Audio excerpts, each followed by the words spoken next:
শোন মোরগ, তুই কিন্তু মোরগ হইল একজন মানুষ। তুই যে আমার দাদির বাড়ির গোলার ধান খাইয়া মিনাগো বাড়িতে গিয়ে চাষাবাদ করস, এইটা কিন্তু ঠিক না। বুঝলাম না ব্যাপারটা। ওই কিসের চাষাবাদ করে রে?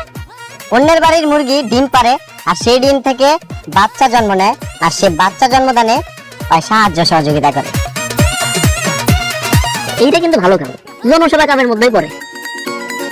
এই, আপনি কি আসলে মুরগ জমা দিতে পারেন? এভাবে কেউ মুরগ ধরে? আপনি শুধু শুধু মুরগ ধরে কষ্ট দিতেছেন কেন? দোস্ত, এক কাম কর, ওই যে আমি ধরি আর তুই বিসমিল্লাহ বলে জবাই দে। তুই ধরবি? এলো এনে ক্যাচ নে, এখন তোর কাছে এভাবে দিব। এই নে দিলাম, এখন বিমানের মতো উইরা তোর কাছে দেবো গা। এই, এটা কি খেলা জিনিস? ছাড়েন কেটাছি। কি ছেড়ে দিব? হ্যাঁ। ঠিক আছে, এই লো দিলাম ছাইরা। যা মুরগি তোরে বাঁচাইয়া দিলাম, এখন তুই মুরগির পিছে পিছে মিনাগো বাড়িতে যা। এই, আপনি মুরগটা ছাড়লেন কেন? কত কষ্ট করে আমি মুরগটা ধরছি, আপনি ছেড়ে দিলেন? সে কি কথা, তুমি তো বললা মুরগি ছেড়ে দিতে, তাই দিলাম ছেড়ে। আমি কি একেবারে সত্যি বলছি? এইসব আলতু ফালতু কিসব কবিতা শোনান, মস্করা করেন? তা কোন কবিতা শোনাইছি তোমারে? ওই মোরগ তুই দাদিকে বাড়ি ধান খাইয়া যা, ওই মোরগ তুই মিনাকে বাড়ি বাচ্চা ফুটাইতে যা। আরে বল্টু, তুই তো ভালো শিখছিস রে। দেখতে হবে না কার শিষ্য?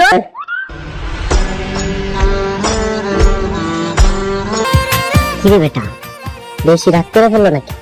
আমারও তো তাই মনে হয়। যাজ্ঞা, মোরগ তো ছাইড়েই দিছি। ও লাইগা, আজকে আর মোরগের মাংস খাওয়া। ওরে মোরগ তুই দাদিকে বাড়ি ধান খাইয়া যা। একটু লবণ দাও দাদি।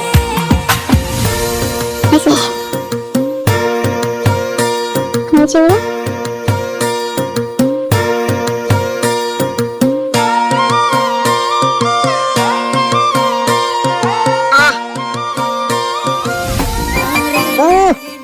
নাতিন, তুই যে মজা করে মাছ আস, মন দেয় কয় যেন তোর হাতটা সেটা খাইয়া লাই। হয়েছে বুড়ি, প্রশংসা করে আমার বাসাইতে হবে না, না বর্তা খাও।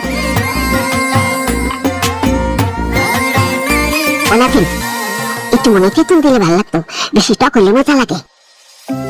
বুড়িরা বেশ এত টক টক করে কে রে? কয় মাস? হ্যাঁ ওই ওকে তুই কি কর? হ্যাঁ কয় মাস? বুড়িরা মরে গেছে কবে? হ্যাঁ অনেক কথা কয়, এত দিমুনি বুড়িরা আমার লেগে গেছে। শহর থেকে তোমার কোচি জামাই এসে না, ও তাহলে তাহলে এত শয়তান কাই তুমি কইরা শুনবি? কি আমার নিয়ে কেউ কথা হইতেছিল নাকি? এগুলা কি আমবর্তা? বাহ, ভর্তাটা তো দারুণ হয়েছে, তো একটু ঝাল বেশি হয়েছে। ঝাল এটা ঠিক আছে, কারণ তোমার তো আবার রূপের ঝাল এমনই। আপনি আমার ভর্তা হাত দিছেন কেন? এত মন চেয়েছে তাই খাইলাম, তবে যতটা ভাবছিলাম অতটাও ভালো হয় নাই। বান্দর কি গোস্তের মজা বুঝে? সে তো শুধু কলাই চিনে। এই, তোরা এত ঝগড়া করছ কেন? আসল নাতিন তোরেও কই, হ্যাঁ ও শহর থেকে আওয়ার পরে তুই ওর পিছে লাই গেছিস কে? হ্যাঁ দাদি, তোমার সতীন খেলে আমার পিছনে লাগে থাকে। সতী? কে কার সতী? কেন তুমি জানো না? তোমার যখন 7 বছর বয়স, তখন আমাকে দাদাজানের সাথে তোমার বিয়ে হয়েছিল। কে দাদি, তুমি আরে কও নাই? এই বুড়ি, হ্যাঁ যা কথা কি হাসা? হো হো হো হাসা হাসা। আমি তুই কষ্ট পাবি দেখে আমি তোর কিছু কই নাই, কিন্তু তোর দাদা তো মরে গেছে নাই, হেলিগা কইতাছি দাও, তার লাগি তো তোরে আবার বিয়া দিতাছি। হায় হায় হায় রে, ওই বুড়ার লাগে বিয়া দিয়ে তোমরা আমার কি জানি কি সর্বনাশ করছো। দেখছো দাদি, তোমার নাতনি একটা ব্যাক কল, যা কয় তাই বিশ্বাস করে। নিজে একটা ব্যাক কল, অথচ আমারে কয় আমি নাকি বলদ। ওই বুড়ি তোমার দেখতাছি পরে। ওই ভর্তা, ওই বুড়ি,